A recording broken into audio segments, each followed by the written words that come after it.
Yang pasti adalah dalam posisi seperti sekarang ini, Trump itu tidak membantu Israel. Trump itu sudah bicara keras dengan Perdana Menteri Netanyahu untuk tidak melakukan serangan ke Lebanon. Ya. Bahkan ketika serangan Lebanon dilakukan, lalu kemudian dia minta untuk tidak melakukan retaliasi kalau Iran akan menyerang Israel. Oke. Dan Trump sudah seolah-olah mengatakan sekarang kita tidak ada di belakang kamu. Silakan kamu berperang sendiri. Ya. Mungkin Trump ingin memberi pelajaran juga kepada Netanyahu.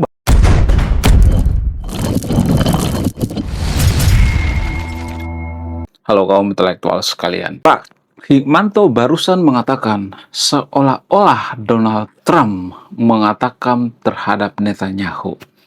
Gue nggak salah dengar ya? Pak Hikmanto mengatakan seperti itu kan? Seolah-olah Donald Trump. Trump sudah seolah-olah mengatakan, Bayangkan seorang profesor, guru besar di universitas ternama yaitu UI. Seorang dosen, guru besar ya, profesor. Tapi dia berani-beraninya mengatakan di depan umum seolah-olah Donald Trump. Kalimat seolah-olah Donald Trump ini adalah kalimat keyakinan. Itu dari sudut pandang dia gitu. Artinya gini, pengamat itu ya apalagi sudah profesor ya, apalagi sudah ahli dalam hubungan internasional gitu. Nggak mungkin ya, nggak bisa mengatakan seolah-olah. Seolah-olah itu kan nggak pasti. Harusnya dia bicara by data. Misalnya dia ngomong ya menurut data dari Reuters ya, menurut dari Times gitu misalnya, menurut data dari Al Jazeera ya, menurut data dari penelitian ini, penelitian itu, IMF dan lain sebagainya. Harusnya seperti itu. Karena apa? Karena profesor ini bukanlah peneliti gitu. Dia kan hanya pengamat. Jadi ya bayangkan ya seorang profesor guys ya mengatakan seperti itu seolah-olah gitu. Mana data yang mengatakan bahwa Donald Trump itu seolah-olah meninggalkan Netanyahu? Mana datanya? Kan gak ada datanya. Bayangkan guys ya, guru besar di UI, sekelas UI coy. Jadi ada pepatah mengatakan, bukan pepatah lagi sih sebenarnya, ini sudah masuk ke ranah penelitian ya. Jadi gini guys, mahasiswa di Konoha itu setara dengan anak SMP di negara maju. Jadi kalau ada seorang profesor seperti Pak Hikmanto ini, ya, guru besar, ini sama seperti guru SMP di negara maju. Jadi jangan silau dengan pangkat kompresor bocor gitu ya. Jangan silau dengan guru besar gitu ya. Jangan silau dengan UI gitu. Jangan ya. Karena pendidikan kita itu sudah tertinggal 140 tahun dari negara maju. Wow. 140 tahun coy. Makanya ya kita tidak asing lagi dengan orang-orang seperti ini ya. Seorang guru besar hubungan internasional mengatakan seolah-olah Donald Trump mengatakan. Kalimat seolah-olah Donald Trump mengatakan ini menurut saya pribadi ini kalimat yang sangat lucu gitu ya. Lucu bagi seorang profesor gitu. Dua kalimat lucu bernama seolah-olah Donald Trump. Apakah ada datanya? Apakah dia telepon Donald Trump? Nggak ada kan? Dia nggak ada kontak Donald Trump, nggak ada kontak Netanyahu. Lalu dia berani-berani mengatakan seperti itu. Sedangkan ya media-media internasional, media-media yang independen seperti Reuters ya, Times dan sebagainya nggak ada tuh yang pernah berbicara seperti ini walaupun mereka punya hubungan langsung ke istana gitu ya. Nggak ada tuh.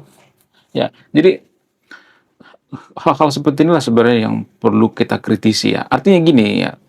Mungkin dan tersahabat nonton video berpikir bahwa saya tidak sopan lah sama orang tua lah, apa segala macam. Konsepnya bukan gitu ya. Saya menghargai Pak Hikmanto ini secara pribadi gitu.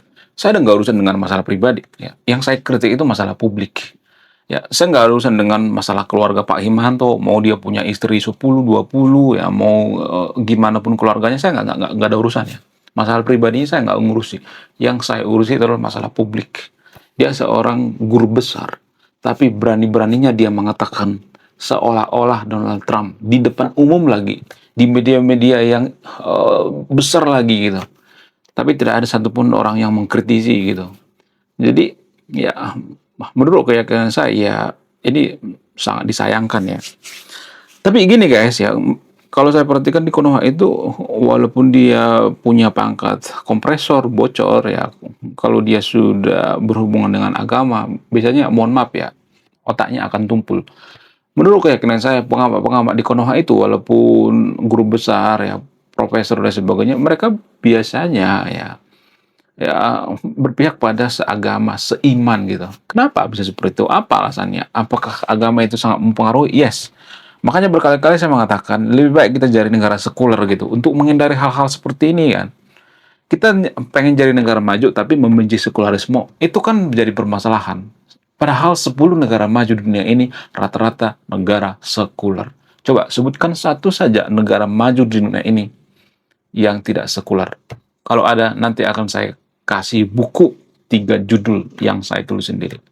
Gak ada. Gak ada tuh. Rata-rata negara di dunia ini ya sekuler gitu. Cuman kita membenci sekularisme karena apa? Karena ya hal-hal seperti ini ya. Kita berpikir bahwa kita dijauhkan dari agama. Enggak, sekularisme itu tidak menjauhkan dari agama. Tapi ya jangan menggabung-gabungkan semua hal dengan agama. Menurut keyakinan saya, Profesor Pak Hikmanto ini ya bisa semandul itu ya, bisa setumpul itu pemikirannya, ya bisa sebodoh itu pemikirannya karena dipengaruhi oleh agama. Dia nggak enakan sama yang seiman gitu. Dia menyajikan berita yang disukai oleh seiman gitu ya, yang disukai oleh mayoritas warga Konoha. Itu permasalahan yang sebenarnya. Ya. Kemudian ya Profesor Pak Hikmanto ini juga kalau ngomong itu biasanya menurut saya ya Pak Hikmanto ini bukan konten kreator. Konten kreator bisa aja lah beropini, bolehlah beropini ya. Ya kita tergantung setuju apa enggak ya kan masalah belakangan ya. Ya Pak Hikmanto ini seorang profesor ya digaji oleh negara gitu. UI lagi. Ya pajak negara ya dihabisin untuk hal-hal seperti ini ya.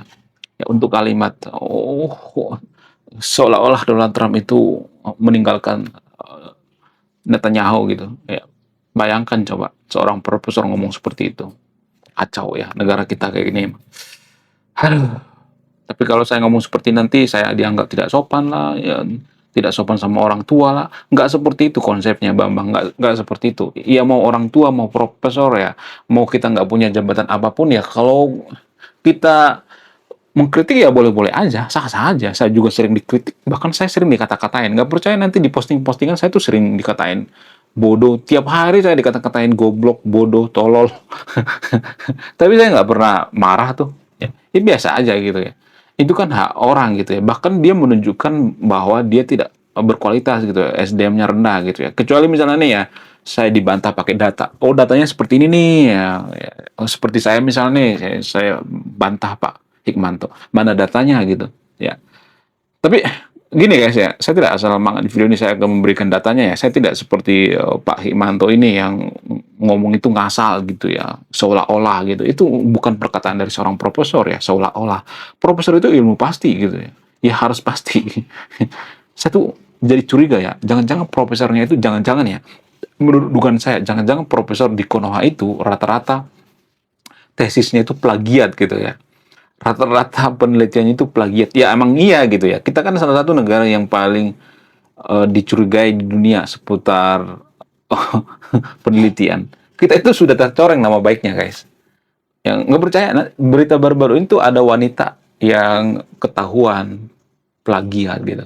Ketahuan membohongi jurnal-jurnal di kancah internasional. Ada tuh ya beritanya. Ya. Makanya cek berita gitu ya.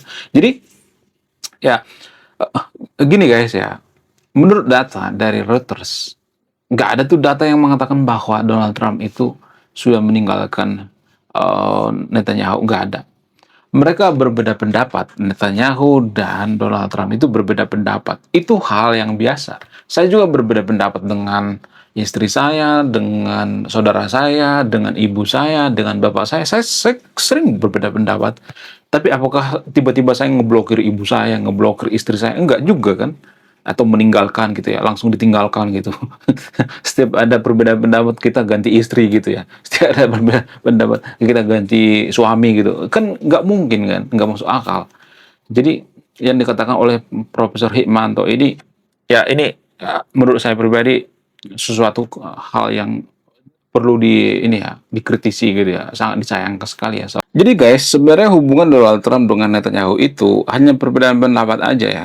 Donald Trump mengatakan kita menyelesaikan masalah di Timur Tengah ini menggunakan diplomasi, ya, menggunakan sanksi ekonomi gitu. Jangan menggunakan militer lagi lah, capek gitu kata Donald Trump. Gue udah dimarahin nih sama DPR ya. Boleh dong ya kita berdiskusi kata Donald Trump. Lalu Netanyahu mengatakan nggak bisa gitu coy. Ya, gue kan udah lama nih di Timur Tengah. Gue kan udah tahu nih sifat dan karakter daripada Iran ya. Kalau nggak diperangi melalui militer, nggak bakalan kapok. Ya, nggak bakalan kapok coy kata Netanyahu. Makanya ya Iran itu lebih memilih opsi serangan darat atau langsung invasi gitu ya daripada sanksi ekonomi. Jadi itu perbedaan pendapat, sah-sah aja. Apakah Donald Trump membenci Netanyahu? Enggak ada datanya. Mana datanya gitu? Enggak ada data yang mengatakan seperti itu ya. Cuman warga Konoha itu kan terlalu melebih-lebihkan gitu ya, terlalu menghiperbola gitu ya. Wow, Trump itu sudah ribut dengan Netanyahu. Kenapa mereka sangat senang dengan berita seperti ini? Karena mereka ya pengen ya Donald Trump dengan Netanyahu itu berantem ribut gitu. Mereka tidak mencari solusi gitu ya. Jadi kalau Anda pendukung Iran ya, mohon maaf bagi pendukung Iran ya, lebih baik meniru teknologi Amerika. Kenapa teknologi Amerika canggih? Kenapa mereka bisa menciptakan B2 Spirit? Kenapa mereka bisa menciptakan teknologi yang luar biasa? Kenapa Israel itu bisa negara yang sangat maju sekali gitu? Kenapa Amerika superpower gitu? Itu yang perlu kita tiru gitu. Salah satu contoh misalnya, kita ambil contoh ya, negara yang paling banyak berinovasi itu adalah Amerika. Kenapa mereka banyak berinovasi? Apa alasannya? Nah, karena masyarakat Amerika itu dipenuhi oleh orang-orang jenius gitu ya, orang-orang yang luar biasa gitu. Kenapa di sana banyak orang jenius? Ya karena Amerika itu sangat-sangat peduli dengan orang-orang pintar gitu, orang-orang cerdas. Nggak seperti di Konoha, orang cerdas di Konoha itu disingkirkan. Itu yang perlu kita pahami gitu. Ya, lalu solusinya apa? Solusinya biar kita seperti Amerika ya kita jangan menyingkirkan orang cerdas ya. Ada orang cerdas dikit langsung dikata-katain. Buat apa lu dapat Nobel? Buat apa lu dapat piala kalau lu nggak masuk surga? Ya, buat apa lu cerdas kalau nggak masuk surga? Buat apa lu berprestasi tapi ya lu nggak masuk pesantren? Jangan seperti itu. Itu pemikiran konyol. Ya, aduh. Kalau ngomong seperti ini satu langsung naik pitam gitu, emosi gitu. Apa hubungannya gitu ya kalau kita masuk pesantren itu langsung masuk surga gitu. Kalau kita belajar agama langsung masuk surga. Wong surga juga nggak bisa dibuktikan secara ilmiah. Kalau saya ngomong seperti ini juga nanti pasti banyak yang kejang-kejang kalau lanjutan berjamaah. Dari sudut pandang keyakinan, saya masih yakin bahwa surga itu ada. Itu dari sudut pandang keyakinan. Tapi dari sudut pandang ilmiah, ya itu nggak bisa dibuktikan secara ilmiah. Itu kan fakta ya. Kok kita langsung marah gitu, kok langsung kejang-kejang kalau lanjutan berjamaah gitu. Nggak boleh gitu dong. Karena kita tuh terlalu memperebutkan surga gitu ya. Makanya saya sering mengatakan ya surga itu nggak terbukti secara ilmiah. Emang nggak ada yang bisa bantah gitu. Ya, saya bukan songong ya. Artinya gini, ya kita tuh udah terlalu halu dengan surga gitu ya, berhalusinasi dengan surga gitu. Ya, jadi sedikit-sedikit surga. Buat apa dapat Nobel kalau nggak masuk surga? Astaga. Ya, justru karena kita dapat Nobel itu kita menjadi orang manusia yang berguna gitu ya, menemukan sesuatu hal yang berguna. Kenapa Amerika itu bisa negara maju? Karena banyak pemenang Piala Nobel di sana, banyak orang yang berprestasi di sana. Nobel itu kan ukuran apakah penemuannya itu berpengaruh atau tidak. Ya, jadi itu bukan alasan. Ya, emang Nobel dibawa ke surga? Kan itu kalimat yang bikin orang itu langsung ya orang itu kejedot ke tembok gitu ya. Kalau ada orang cerdas itu kita jedotkan kepalanya ke tembok gitu. Sama seperti itu tuh. Ya kita tuh udah terlalu halu dengan surga. Makanya saya sering mengatakan coba buktikan surga itu secara ilmiah.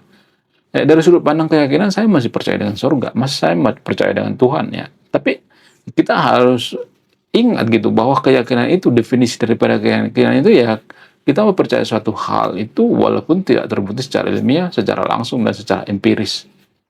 Ya. Kalau misalnya mengatakan, kok lu menyembah empiris? Ya, lu menyembah halusinasi kan, gue bisa ngomong seperti itu kan. Lu menyembah logika mistika gitu. Ya kan gue gua bisa ngomong seperti itu kan. Nanti kalau diulti balik nanti lu teriak-teriak, oh kamu itu menghina agama saya, oh kamu itu nggak suka dengan agama saya. Jadi ini yang perlu saya kritik ya. Kita nggak bisa jadi negara maju itu karena pola pikir kita yang salah, bukan karena sedikit-sedikit pejabat yang salah. Ya saya juga tidak menyangkal itu, tapi gini, kalau sedikit pejabat yang salah, kapan majunya coba? Pejabat itu kan dipilih sama masyarakat juga kan. Ya, sekali-sekali salahin diri sendiri dong ya. Siapa yang milih pejabat ya kan? Ya kan, jadi salahin diri dong. Ya, jangan sedikit-sedikit, oh yang salah itu pemerintah. Ya, nggak boleh seperti itu ya. Jadi kita harus berkesadaran gitu ya. Sama seperti perang yang ada di Timur Tengah ini. Pendukung Iran itu terlalu halu. Iran itu negara superpower luar biasa. Mana datanya? Kita kan bicara by data, data ilmiah. Saya mengatakan bahwa Israel itu negara maju, ada datanya, bisa diukur gitu, bisa diuji secara berkala, bisa diuji secara berulang gitu. Ya, Iran katanya negara superpower. Padahal menurut data dari World Bank atau Bank Dunia, ya masyarakat Iran itu salah satu ya masyarakat yang paling banyak warganya yang rentan dengan kemiskinan, dan banyak juga orang miskin di sana gitu. Tapi itu kan nggak di expose ke media, yang diekspos itu ya propaganda gitu ya. Jadi peneliti itu harus independen, nggak boleh berpihak pada yang seiman. Karena kita seiman dengan Iran, kita tutupi, nggak boleh seperti itu. Kita bicara by data, data yang ilmiah. Kenapa datanya itu harus ilmiah? Biar bisa diuji gitu ya, diuji secara berkala gitu ya. Bukan berdasarkan keyakinan. No. Menurut keyakinan saya bahwa Iran itu negara superpower, enggak. Itu terlalu halu namanya. Menurut kalian gimana? Coba tulis komentar ya. Saya tidak akan berpihak di video ini. Anda yang memutuskan. Jadi guys, ya please lah ya.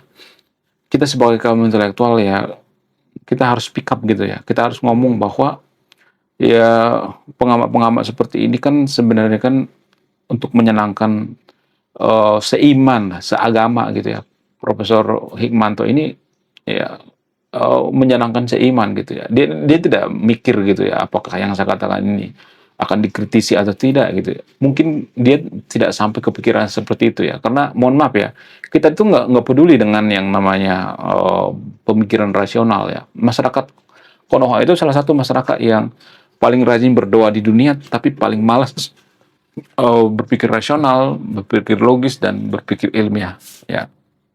Menurut kalian gimana? Coba tulis komentar ya. Saya tidak akan berpihak di video ini. Anda yang memutuskan. Belum kita lanjut. Jadi guys, kemarin ada yang nanya, lu apa sih kontribusinya bagi negara ini? Kontribusi saya ini guys ya. Nulis buku, judulnya Budi Tanpa Pekerti. Ini temanya bahas tentang agama. Kemudian sama luka. Kisah dalam buku ini ada seorang kiai bingung memilih antara mau menyelamatkan hutan atau menyelamatkan 1000 anak yatim. Link pembeliannya ada di pin komentar video ini. Oke guys, sekian video ini. Terima kasih sudah memahami. Saya kaum intelektual, salam rasional.